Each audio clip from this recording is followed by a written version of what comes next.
The metallic snick of scissors opening behind Sierra Mitchell's head made every nerve in her body scream danger.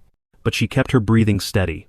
Just like Grandpa Tank had taught her, 3 pairs of designer sneakers surrounded her in the empty gymnastics room at Westbrook Preparatory Academy. And the afternoon sun streaming through the windows caught the sharp blades hovering inches from her blonde ponytail. Such pretty hair. Scarlett Harrington purred, running her manicured fingers through Sierra's ponytail while her 2 lieutenants, Brooklyn Chase and Trinity Blackstone, blocked the exits. Shame if something happened to it. What these privileged girls didn't know was that Sierra Mitchell had spent 12 years training in Muay Thai under her grandfather's brutal tutelage, a former champion fighter from Thailand who'd married an American nurse after the Vietnam War, and in exactly 7 seconds, they would learn why you never corner someone who'd been taught to turn their entire body into a weapon. "Please," Sierra said softly, letting her voice tremble, just enough to feed their arrogance. "I'll quit the team. I'll do whatever you want." Scarlett laughed, the sound sharp as broken glass echoing off the mirrored walls. "Oh, sweetie, it's too late for that. You took my spot as flyer. You made me look weak in front of Coach Rodriguez, and nobody makes a Harrington look weak." The scissors moved closer, and Sierra felt the cold metal brush against her neck. Time slowed to honey, each heartbeat thundering in her ears like a war drum. She could smell Scarlett's $500 perfume mixing with the chalk dust and sweat that permeated the gymnastics room. Brooklyn was breathing too fast on her left, nervous energy radiating off her like heat. Trinity stood silent on her right.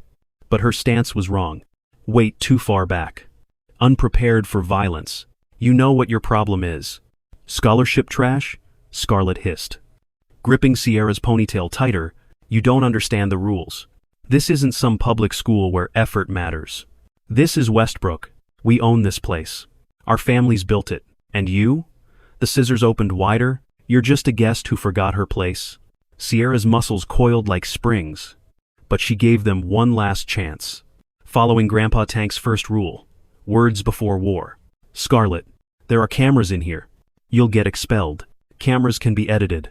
Trinity finally spoke, her voice flat and clinical. "My dad owns the security company. Amazing what footage can disappear when you know the right people." "Or, what footage can appear," Brooklyn added with a giggle that sounded slightly unhinged. "Remember what happened to that girl last year who tried to report Dylan Morrison? That deepfake video ruined her life. She transferred to homeschooling." The scissors touched Sierra's ponytail, and she heard the first few strands snap. That tiny sound, delicate as spider silk breaking, flipped a switch in her mind. Grandpa Tank's voice echoed from 1,000 morning training sessions. "When they put hands on you, granddaughter, you remind them that tigers have claws. Last chance," Sierra said, her voice dropping an octave, all pretense of fear evaporating. "Walk away." Scarlett yanked harder on the ponytail, pulling Sierra's head back. "Or what? You'll tell Coach? Principal Ashford? My mother owns half the school board, and my father just donated $3 million for the new athletic center. You're nothing. Nobody. And after I'm done with you, you'll look the part too." The scissors closed on a thick section of hair, and Sierra exploded into motion. Her right elbow shot backward, connecting with Scarlett's solar plexus with the precision of a piston. As the girl doubled over, gasping, Sierra pivoted on her left foot, her right shin sweeping up in a perfect roundhouse kick that sent the scissors spinning across the room. They clattered against the balance beam with a sound like wind chimes in a hurricane. Brooklyn lunged forward, screaming something incoherent about her father's law firm. But Sierra was already moving. She grabbed Brooklyn's reaching arm, used her momentum against her, and threw her over her hip in a movement that was part Muay Thai, part judo. All devastating efficiency, Brooklyn hit the mat hard enough to drive every molecule of air from her lungs. Trinity, supposedly the smart one, tried to run for the door, but Sierra's hand shot out, catching her by the collar of her $400 designer blazer. "Leaving so soon?" Sierra asked, her voice calm as a frozen lake. "I thought you wanted to play." She spun Trinity around and swept her legs with a low kick that Grandpa Tank called cutting the bamboo. Trinity went down like a felled tree, her head bouncing off the padded floor. The entire exchange had taken less than 10 seconds. Sierra stood in the center of the carnage, her ponytail still intact, save for a few severed strands, her breathing barely elevated. Scarlett writhed on the floor, trying to suck in air through her spasming diaphragm. Brooklyn was curled in the fetal position, whimpering about lawsuits and assault charges. Trinity lay still, conscious but smart enough not to move. "Now," Sierra said conversationally. "Straightening hair, cheer, uniform. Let's discuss the new rules." She walked over to where the scissors had fallen, picked them up, and held them up to the light. They were expensive, probably stolen from the fashion design classroom. Sharp enough to cut silk, sharp enough to destroy something that had taken her years to grow. "Rule number 1, Sierra said, snapping the scissors in half with her bare hands, the metal shrieking in protest. "You don't touch me. Ever." Scarlett had managed to prop herself up on her elbows, her perfect makeup smeared with tears and snot. "You're dead," she wheezed. "My father will destroy your family. You'll be in jail by tonight." Sierra crouched down, getting on Scarlett's level, this close. She could see the fear flickering behind the rage in those ice-blue eyes. "Your father can try, but before he does, you should know something." She pulled out her phone, showing a recording app that had been running for the past 15 minutes. "Everything you said about editing security footage, about what you did to that girl last year, about your mother owning the school board, it's all right here. Crystal clear audio." That's illegal." Brooklyn gasped from her position on the floor. "Recording without consent is perfectly legal in Colorado when you have reasonable belief that a crime is being committed." Sierra finished. "Assault with a weapon qualifies. And I'm pretty sure conspiracy to commit assault, destruction of evidence, and admitting to creating revenge porn also qualify. But hey, your dad's a lawyer? Ask him." She stood up, looking down at the 3 girls who had terrorized Westbrook Prep for 3 years. They looked smaller now, deflated, like parade floats with the air let out. "Rule number 2, Sierra continued, slipping her phone back into her pocket. You're going to leave every scholarship kid in this school alone. No more accidents in the hallways. No more mysterious failing grades. No more edited videos. It stops today. You can't." Trinity started to speak, finally finding her voice. "Rule number 3. Sierra cut her off. "You're going to confess what you did to Melissa Grace last year. That girl tried to kill herself because of that fake video you spread. She deserves justice." "Never." Scarlett spat, some of her venom returning. "You think one lucky punch changes anything? You're still trash. Still nothing. My family." The door to the gymnastics room burst open, and Coach Rodriguez rushed in, followed by 2 security guards and a woman Sierra had only seen in pictures. Principal Catherine Ashford. "What in the name of Coach Rodriguez?" stopped mid-sentence, taking in the scene. 3 of Westbrook's most prominent students on the ground, Sierra standing over them like an avenging angel in a cheerleading uniform. "She attacked us," Scarlett shrieked, pointing at Sierra with a shaking finger. "Out of nowhere. She's psychotic. Arrest her." Principal Ashford's eyes, cold and gray as winter steel, surveyed the room. Her gaze lingered on the broken scissors, the positioning of the girls, the defensive nature of Sierra's stance. This was a woman who'd navigated the political waters of elite education for 20 years. She could read a crime scene like a book. "Is that so, Miss Harrington?" the principal said slowly. "And I suppose those scissors were for an arts and crafts project?" "She had them." Brooklyn lied desperately. "She threatened us." Coach Rodriguez had moved to Sierra's side, a protective hand on her shoulder. "Sierra, are you hurt?" "I'm fine, Coach." Sierra kept her eyes on the principal. "But they tried to cut my hair off. Said their families owned the school and they could do whatever they wanted." "Lying bitch," Trinity snarled, abandoning her smart girl persona entirely. "Who's going to believe scholarship trash over us?" Principal Ashford's expression didn't change, but something shifted in the air. "Perhaps the security cameras will clarify things." "Oh wait," she said with icy precision. "Didn't your father's company just finish maintenance on our system yesterday, Miss Blackstone? How convenient if there were technical difficulties." Sierra pulled out her phone. "I have audio of the entire incident. They admitted to editing security footage before, creating false evidence against Melissa Grace, and threatened to do the same to me." The principal held out her hand. "May I?" Sierra hesitated for a fraction of a second, then handed over her phone. As Principal Ashford listened to the recording, her face went through a series of micro-expressions: disgust, anger, and finally, something that looked almost like satisfaction. "Security," she said calmly. "Please escort these 3 young ladies to the nurse's office for evaluation. Then to my office. Their parents will need to be called immediately." "You can't do this!" Scarlett screamed, as the guards helped her to her feet. "Do you know who I am? Do you know what my family will do to this school?" Principal Ashford smiled then, and it was the smile of a woman who'd been waiting for this moment for a very long time. "Miss Harrington, I know exactly who you are. More importantly, I know exactly what your family has been doing to this school. And it ends today." As the 3 girls were escorted out, Scarlett shooting looks of pure hatred over her shoulder, Principal Ashford turned to Sierra.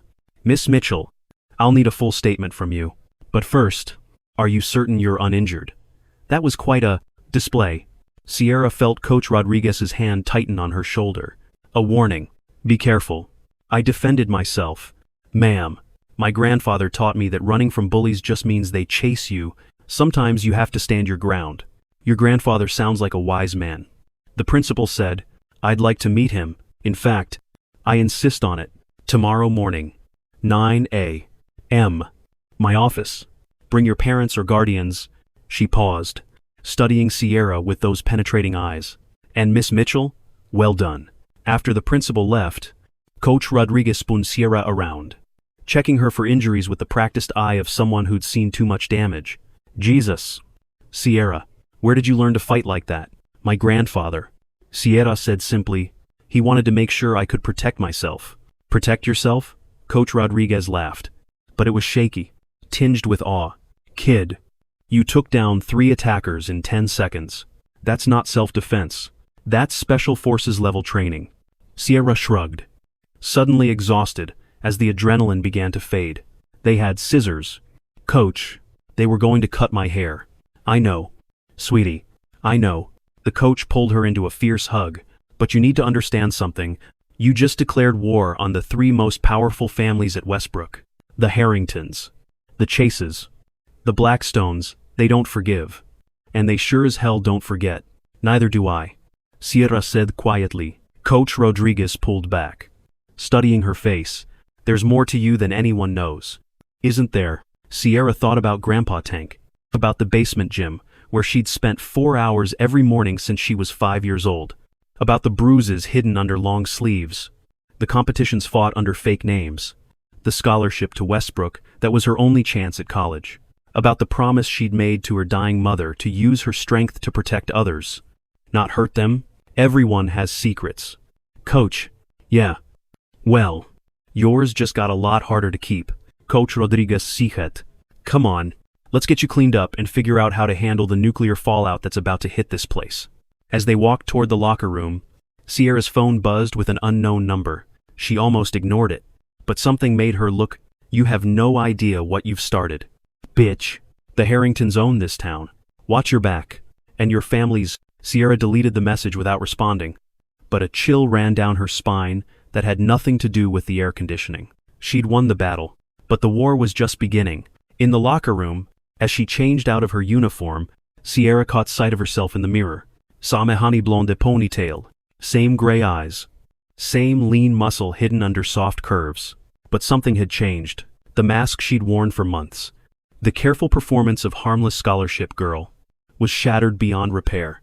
Her phone rang. Grandpa Tank's name flashed on the screen. "Granddaughter." His voice was gravel and smoke, carrying the weight of 1,000 fights. "I heard there was trouble at school. How did you—" "Coach Rodriguez called me. Said you put 3 girls on the ground." There was pride in his voice, but also concern. "Were you in danger?" "They had scissors. Grandpa, they tried to cut my hair." Silence on the line, then a long exhale. "And now? And now they know what I am." "No." Grandpa Tank corrected. "Now they know a fraction of what you are." "But Sierra, listen carefully. When you break the facade, when you show the tiger's claws, you can never go back to being prey. Do you understand?" "Yes." "Grandpa, good. Come straight home. We need to prepare for what's coming next." "And Sierra?" "Yes?" "Your mother would be proud. You protected yourself without causing permanent harm. That takes more strength than any knockout." The line went dead, and Sierra stared at her reflection one more time. Tomorrow, the news would spread through Westbrook like wildfire. The scholarship girl who fought back, the cheerleader with hidden claws, the prey that turned predator. But tonight, she had to go home and tell Grandpa Tank everything. Had to prepare for the retaliation that would surely come. The Harringtons didn't become millionaires by accepting defeat. They destroyed their enemies completely. Utterly. Without mercy. Sierra shouldered her bag and headed for the parking lot, where her beat-up Honda Civic waited between a Mercedes and a Range Rover. As she walked, she noticed students staring from windows. Word already, spreading through group chats and social media. Her phone buzzed again. This time, it was a video. Someone had filmed the end of the fight through the gymnastics room door. The quality was grainy, the angle bad, but you could clearly see Sierra standing over 3 fallen girls. The caption read, "Scholarship Psycho attacks Westbrook royalty. Share before it gets deleted." But as Sierra watched, something strange happened. Comments started flooding in, and they weren't what she expected. Finally, someone stood up to those bitches. "Team Sierra, they've been terrorizing people for years. My sister transferred because of them. Justice." Anyone else notice the scissors on the ground? Self-defense much? Her phone rang, an unknown number, but local, against her better judgment. She answered, "Sierra Mitchell?" The voice was female. Older. Professional. "Who is this?" "My name is Rebecca Grace. Melissa Grace is my daughter." Sierra's blood ran cold. Melissa Grace. The girl who'd attempted suicide after Scarlett's fake video, the girl whose name had been spoken like a ghost story in Westbrook's hallways. Mrs. Grace. I just saw the video," the woman continued, her voice thick with emotion. "And I heard what those girls admitted to on your recording. The recording that's now evidence of what they did to my daughter. How did you?" "Principal Ashford sent it to me. She said you stood up to them. Said you demanded justice for Melissa." Sierra leaned against her car, knees suddenly weak. Is Melissa okay?" "She's in therapy. Homeschooled now. Still fighting depression." "But Sierra?" "Mrs. Grace's voice broke. "You're the first person at that school to say her name without shame. To demand accountability. I don't know how to thank you." "You don't need to thank me. What they did was wrong. Someone should have stopped them a long time ago." "Yes, Mrs. Grace said softly. "Someone should have. But only you did. Be careful, Sierra. The Harringtons are vindictive. And they have resources you can't imagine. But if you need anything at all, you call me. My brother is a civil rights attorney, and he's been dying for a chance to take them down." The call ended, and Sierra sat in her car for a moment, processing. She'd thrown a stone in the water, but the ripples were spreading faster and wider than she'd anticipated. As she drove home through the manicured streets of Westbrook, past mansions and country clubs, Sierra's mind raced with possibilities and dangers. She'd exposed herself, made enemies of the untouchable elite, but she'd also done something else. She'd given hope to the hopeless, shown the victims that the bullies could bleed. Her phone continued to buzz with notifications. The video was going viral, at least within Westbrook's insular social media ecosystem. Someone had created a hashtag, #Sierra Stands Up. Stories were pouring in about Scarlett, Brooklyn, and Trinity, years of abuse, systematically covered up by money and influence. But as Sierra pulled into her grandfather's modest driveway, she saw something that made her heart stop. A black Lincoln Navigator was parked outside, engine running. Through the tinted windows, she could see the silhouette of a large man in the driver's seat. On the windshield, tucked under the wiper, was a white envelope with her name written in elegant script. Sierra sat in her car, engine idling, staring at the envelope. Every instinct screamed danger, but Grandpa Tank had taught her something else. Fear is just information. Use it. Don't let it use you. She got out of her car slowly, scanning the street. No other vehicles, no movement in windows. The driver of the Navigator didn't react as she approached, didn't even turn his head. The envelope was heavy, expensive paper. Inside, a single card with embossed lettering, "Miss Mitchell. Your actions today have created complications that require immediate discussion. A car will arrive at your home at 8 p.m. You will come alone. This is not a request." Victoria Harrington, Scarlett's mother, the woman who, according to school legend, had destroyed a senator's career over a parking dispute, who had judges on speed dial and owned enough of the city council to rename streets on a whim, Sierra pocketed the card and walked to her front door, acutely aware of the navigator's engine purring behind her like a patient predator. As she put her key in the lock, she heard the window roll down. 8 p.m. A deep voice said, "Don't be late."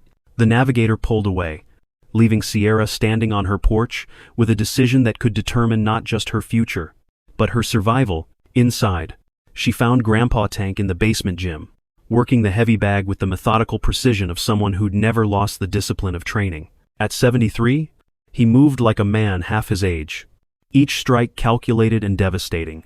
"They've already made contact," he said without turning around. It wasn't a question. "Scarlett's mother wants to meet tonight."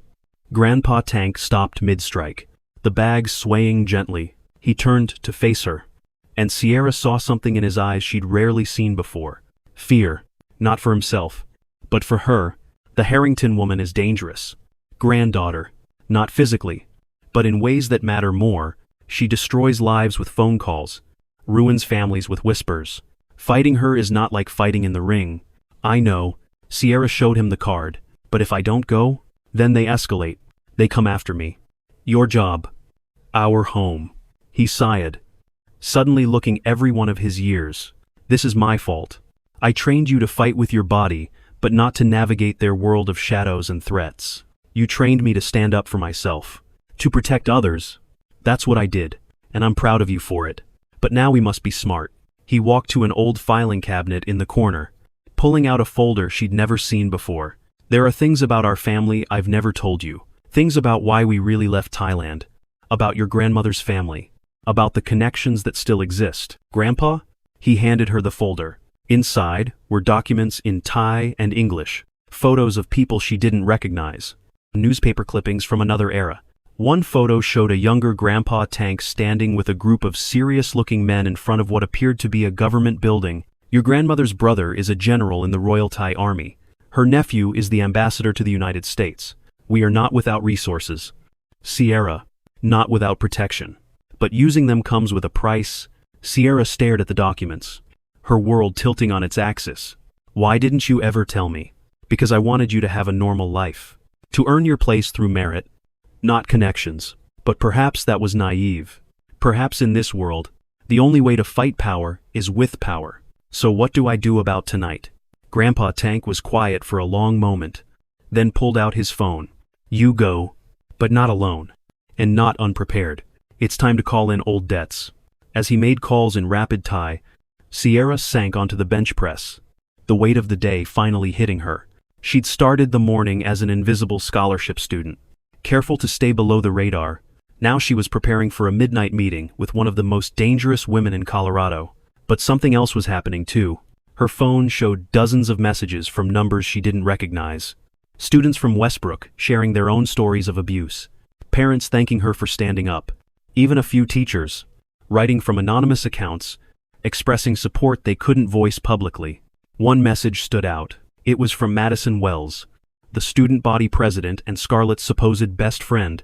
"What you did today was brave and stupid and necessary. The recording you made? It's not the only evidence out there. Some of us have been documenting things for years, waiting for the right moment. You might have just given us that moment. Be careful tonight. Victoria Harrington eats girls like us for breakfast. But maybe it's time someone gave her indigestion." As Sierra prepared for whatever came next, she couldn't shake the feeling that she'd lit a fuse to something much bigger than a schoolyard fight. The battle lines were drawn, but they extended far beyond Westbrook Prep's manicured campus.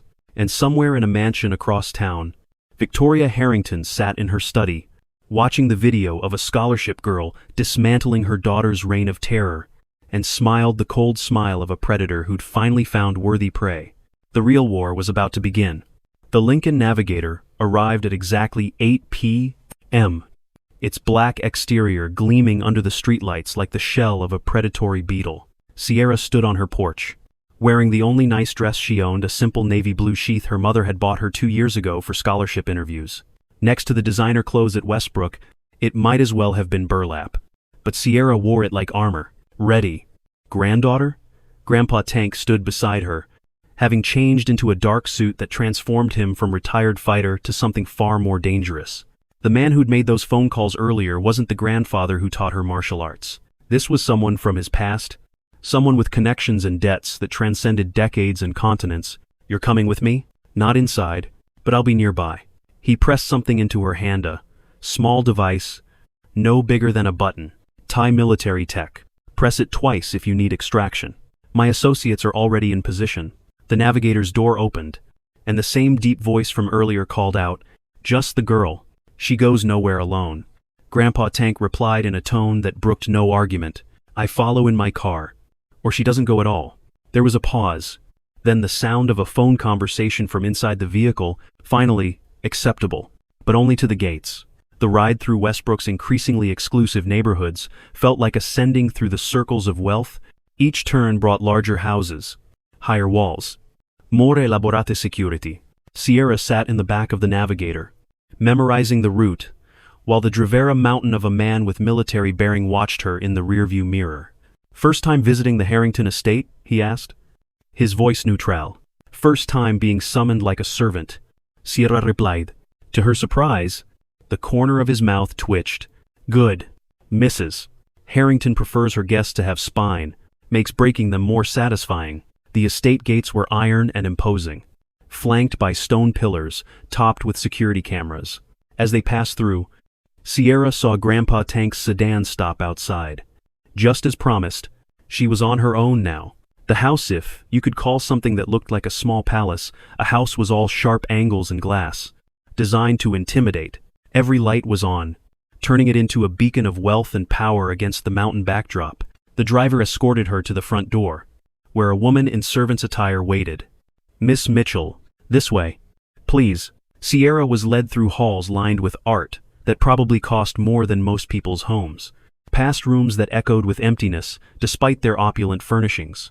The whole place felt like a museum, beautiful, cold, and utterly devoid of warmth. Finally, they reached a study that belonged in a movie about corporate villains. Floor-to-ceiling windows overlooked the lights of Westbrook below, and sitting behind a massive mahogany desk was Victoria Harrington. She was younger than Sierra had expected, maybe early 40s, with the kind of aggressive preservation that came from the best surgeons and aestheticians money could buy. Her blonde hair was pulled back in a severe chignon, and her gray suit probably cost more than a car. But it was her eyes that made Sierra's skin crawl cold. Calculating, utterly without mercy. "Sit," Victoria said, gesturing to a chair, positioned to make its occupant feel small. Sierra sat but adjusted her posture, keeping her spine straight and her chin high. "Do you know why you're here, Miss Mitchell? Because your daughter is a coward who needs mommy to fight her battles?" Victoria's laugh was like ice cracking. "Oh, you are delightful. So much fire, so much misplaced confidence." She stood, moving to the window with predatory grace. "Let me explain how this works. My daughter was foolish today. Sloppy. She let emotion override strategy, and you capitalized on that. I respect that. Actually, but respect doesn't change reality. And what reality is that? The reality that you exist in my world at my sufferance. Your scholarship? I approved it. Your grandfather's job at the warehouse? My husband's company owns it. The apartment you live in? I hold the mortgage through a shell company." She turned, silhouetted against the lights below. "I own you, Miss Mitchell. As surely as if I'd bought you at auction." Sierra felt her hands clench but forced them to relax. "You're trying to scare me." "No, dear, I'm educating you." Victoria returned to her desk, pulling out a tablet. "Let me show you what happens to people who cross the Harrington family." The screen displayed a series of documents, news articles, financial records. "Maria Santos, a maid who reported my husband's wandering hands, deported within a month. Her entire family's legal status suddenly in question. David Kim, a prosecutor who tried to build a case against our company, lost his job. His wife left him. His son's college admission mysteriously revoked. Should I continue?" "You're confessing to crimes," Sierra said, quietly. "I'm demonstrating power. There's a difference." Victoria set down the tablet. "But I'm not unreasonable. You handled yourself impressively today. That kind of talent shouldn't be wasted. So I'm prepared to make you an offer." "I'm listening." "Drop the recording. Publicly apologize to my daughter. Transfer to East Westbrook High. I'll ensure you keep your academic standing. In exchange, I'll pay for your college education." Any school you can get into. Fully funded. I'll even throw in a job for your grandfather at triple his current salary. And if I refuse? Victoria's smile was sharp as a blade. Then you'll learn that there are worse things than having your hair cut. Your grandfather has quite an interesting past, doesn't he? The things he did in Thailand, the people he worked for. Immigration might be very interested in reviewing his naturalization papers, and you, dear girl, well? College admissions boards take a dim view of students who assault their classmates, especially when the video evidence is so damning. She produced another tablet. This one showing the gymnasium fight from an angle that made Sierra look like the aggressor. The editing was flawless. Professional. It showed her striking first. The scissors digitally removed. The audio manipulated to remove any threatening words from Scarlett. This version is already uploaded to a secure server, ready to be released at my command, along with witness statements from 12 students who saw you attack my daughter unprovoked. Their families owe me favors. You see, they'll say whatever I need them to say. Sierra stared at the edited video, understanding finally the true depth of power she was facing. This wasn't about money or influence, it was about the ability to reshape reality itself. You have 24 hours to decide. Victoria continued. But to show you I'm not heartless, I have a gift for you. She pressed a button on her desk, and the study door opened. 2 security guards entered. Dragging someone between them, Sierra's heart stopped. It was Marcus Grace, her chemistry lab partner, and one of the few students who'd been genuinely kind to her. His face was bruised, his glasses broken, blood dripping from a split lip. Marcus! Sierra started to rise, but Victoria's voice cracked like a whip. Sit down. What did you do to him? Nothing permanent. Yet. Victoria circled the beaten boy like a shark. Mr. Grace here made the mistake of posting supportive comments about you online. He even suggested organizing a student protest. Such loyalty should be rewarded. Don't you think? Marcus lifted his head, meeting Sierra's eyes. Don't give in to her. He croaked. We're all with you. Everyone she's hurt. Everyone who's been silenced. We're ready to. One of the guards backhanded him, and he crumpled. Take him to the gates. Victoria ordered. Leave him where his parents can find him. Let this be a lesson about choosing sides wisely. As they dragged Marcus out, Sierra felt something cold and deadly settle in her chest. This woman had made a critical error. She'd shown her hand too early, revealed the depths of her cruelty, and she'd given Sierra exactly what she needed, confirmation that this fight was bigger than just her. You're afraid, Sierra said quietly. Victoria's perfectly sculpted eyebrow arched. Excuse me? You're afraid. That's why I'm here. That's why you're threatening me, instead of just destroying me. Because something's changed, hasn't it? Something you didn't expect. You're delusional. Am I? Sierra pulled out her phone, showing the flood of messages. 3 hours ago, I was nobody. Now I have hundreds of students ready to stand with me. Parents reaching out with their own stories. Teachers offering to testify about what they've seen. She looked up, meeting Victoria's gaze directly. You've ruled through fear for so long. You forgot what happens when someone shows people that bullies can bleed. Victoria's composure cracked slightly. You stupid little girl. You think a few social media posts change anything? I've destroyed corporations. I've ended political careers. You're an ant declaring war on a giant. Maybe. Sierra stood, smoothing her dress. But you know what they say about ants. One is nothing. A colony can strip a carcass to the bone. Are you threatening me? I'm educating you. Sierra echoed Victoria's earlier words. You have 24 hours to decide. Publicly apologize for what your daughter did. Pay for Melissa Grace's therapy. Implement real anti-bullying measures at Westbrook. Or what? Victoria's voice was dangerous now. All pretense of civility gone. Sierra moved toward the door, then paused. Or find out what happens when every person you've stepped on realizes they outnumber you 1,000 to 1. Security will see you out. Victoria said coldly. And Miss Mitchell, you've just made the worst mistake of your short, insignificant life. But as Sierra was escorted through the marble halls, she felt her phone buzz. A message from an unknown number. This is Madison Wells. Emergency meeting tonight, 11 p.m. The old journalism room. We have something you need to see. Come alone. Trust me. Outside, Grandpa Tank was waiting, his sedan idling just beyond the gates. As soon as Sierra got in, he pulled her into a fierce hug. I heard everything.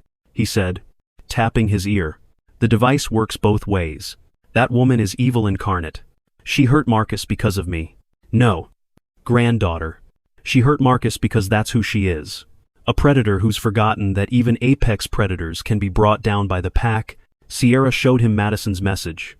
It could be a trap. Everything from now on could be a trap. But sometimes you have to walk into the tiger's den to steal its cubs. He started driving, but not toward home. First, we check on the Grace boy. Then we prepare for war. They found Marcus at the emergency room. His parents, flanking him as a doctor, examined his injuries. When he saw Sierra, he tried to smile through his swollen lips. Hey, champion, heard you gave Queen Victoria a piece of your mind. Marcus, I'm so sorry. Don't. His mother, Rebecca, Grace, the same woman who'd called Sierra, earlier placed a hand on her shoulder. This isn't your fault. These people have been hurting our children for years. At least now it's in the open. The doctor says nothing's broken. Marcus's father added, and we've already filed a police report. Assault and kidnapping charges. They'll make it disappear. Marcus said bitterly. Maybe. His mother replied, or maybe they've finally pushed too far. My brother is already preparing litigation. And he's not the only lawyer who's tired of the Harrington family's reign of terror. At 45, Sierra stood outside Westbrook Prep's journalism room. The school was officially closed, but she'd noticed cars in the parking lot, too many for coincidence. The door was cracked open, spilling light into the dark hallway. Inside, she found not a trap but a revolution in progress. The room was packed with students. At least 40 of them. Madison Wells stood at the front. Her usually perfect appearance disheveled, eyes blazing with determination. When she saw Sierra, she smiled grimly. Welcome to the Westbrook Resistance. We've been waiting for you. What is this? This, said a boy Sierra recognized as James Patterson, the yearbook editor, is every student who's been hurt, humiliated, or silenced by the ruling families of this school. We've been collecting evidence for 2 years. Waiting for the right moment. You just gave it to us. Madison clicked a remote, and a projection filled the wall. Financial documents. Emails. Text messages.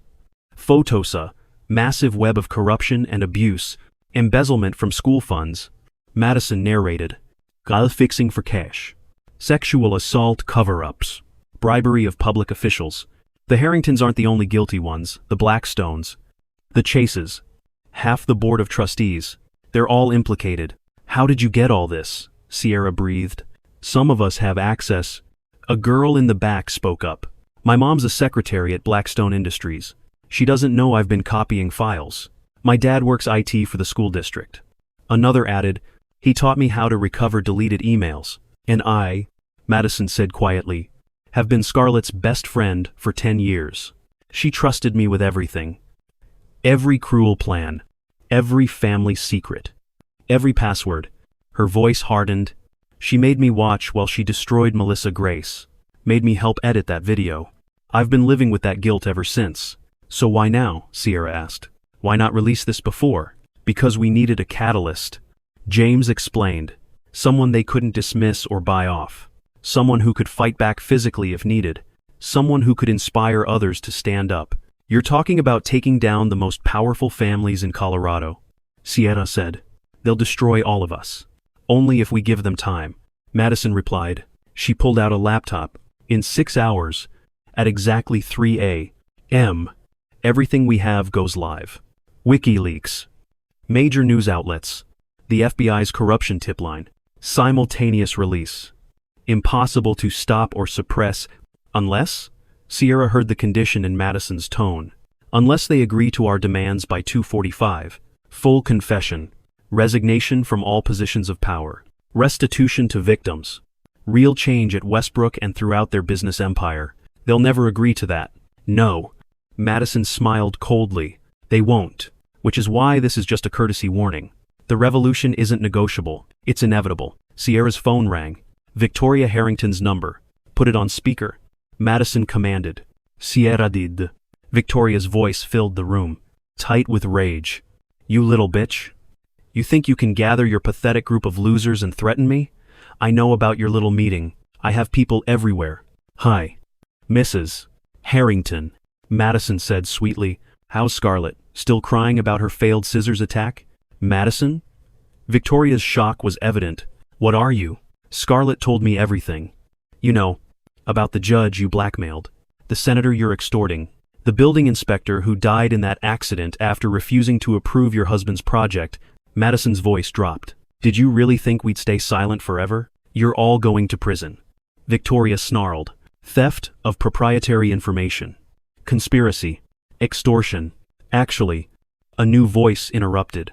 Sierra recognized him as David Park, the debate team captain under whistleblower protection laws.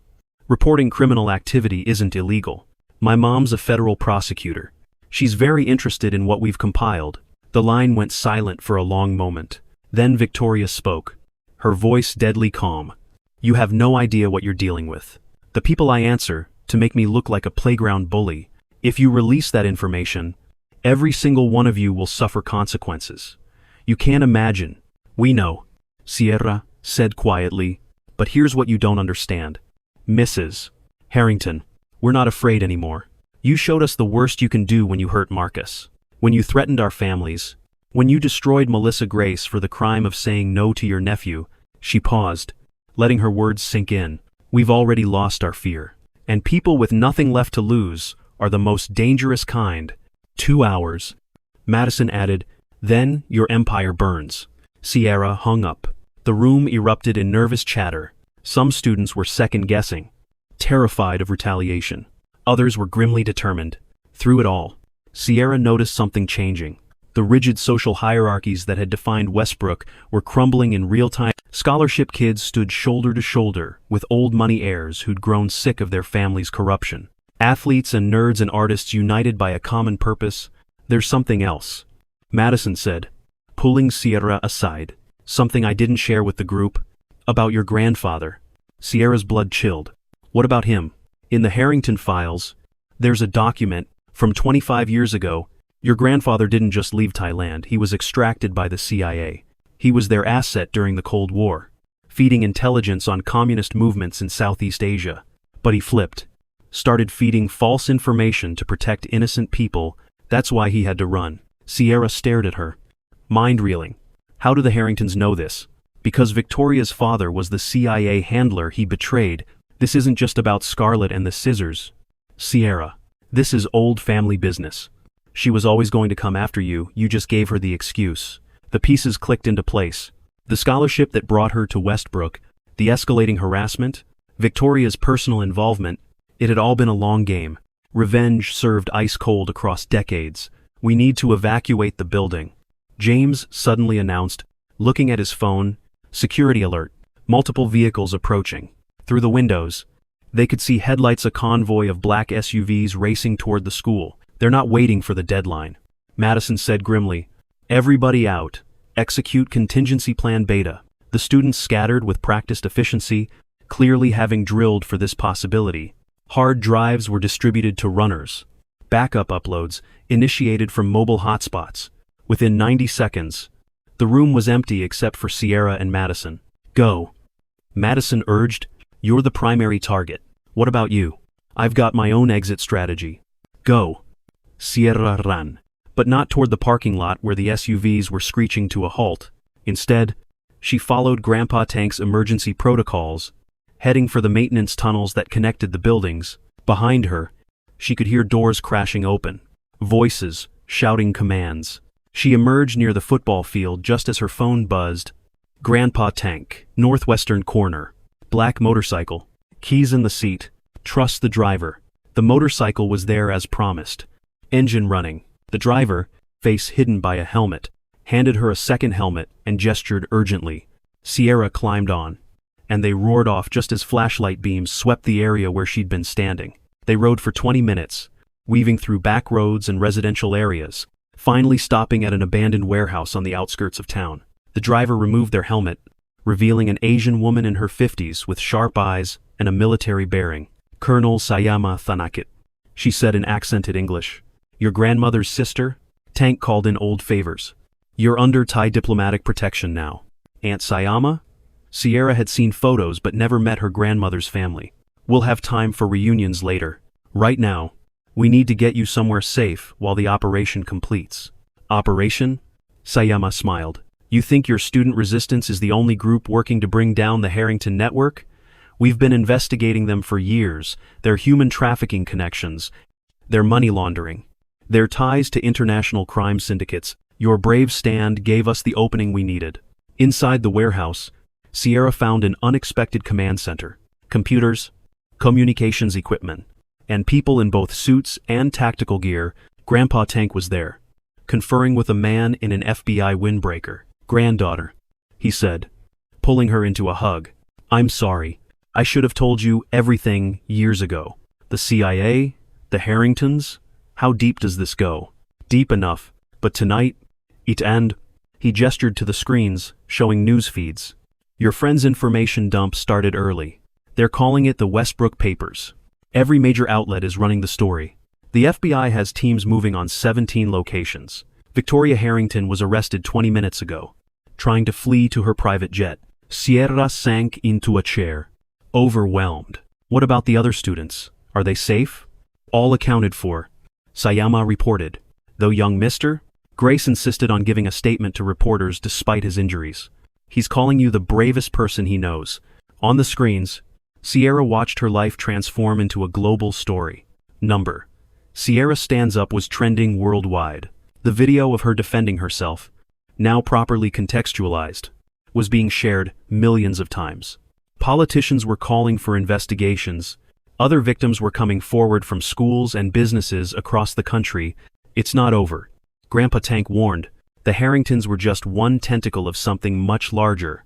There will be retaliation attempts, legal challenges, media smears. Are you prepared for that?" Sierra thought about Melissa Grace, about Marcus's bruised face, about all the students who'd lived in fear for years. "They tried to cut my hair," she said simply.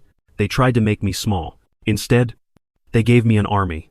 Scarlett Harrington had tried to cut her ponytail, to mark her as less than, to enforce a hierarchy built on cruelty.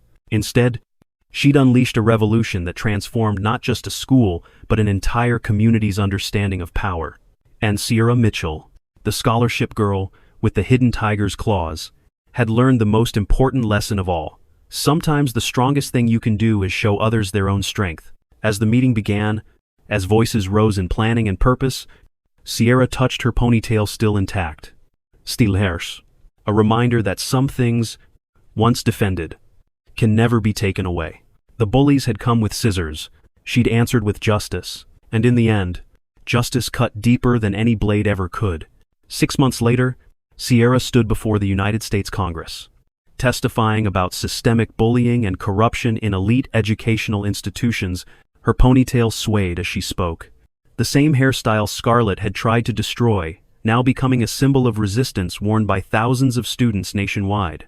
"They thought cutting my hair would break me," Sierra concluded her testimony. "Instead, they taught me that bullies fear nothing more than someone who refuses to be victimized." As she left the podium to thunderous applause, her phone buzzed with a message from Melissa Grace. "Returning to Westbrook next semester. Thank you for showing me that we don't have to hide who we are." Sierra smiled, touching her ponytail one more time. Some battles, she'd learned, were worth every punch thrown.